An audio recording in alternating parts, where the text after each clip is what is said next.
ఇంకో దగ్గర హాస్పిటల్ ఉన్నమాట, ఇంకో దగ్గర ఫీజు అంటారు. నిజంగా ఒక మనిషికి అంత టెన్షన్ తీసుకున్నప్పుడు కూడా చాలా ఇబ్బంది. కానీ సంపూర్ణంగా తన జీవితం మొత్తం కూడా ఉద్యోగుల కోసం అంకితం చేసినట్టుగా తను పనిచేస్తున్నాడు. కాబట్టి ఆ సమస్య గురించి మాట్లాడుతున్నప్పుడు తన కళ్ళు చెమ్మగిలింది.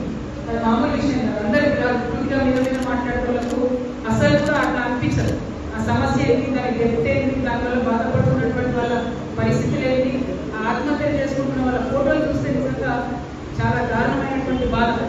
ఇందాక నరసింహాచారి గారు మాట్లాడుతూ ఒక 2 అంశాలు చెప్పడం జరిగింది. ఒకటి 411 జీవో, మీ అందరికీ నేను వాగ్దానం చేస్తా ఉన్నా, 411 అనేటటువంటి యాక్ట్ సవరించే వరకు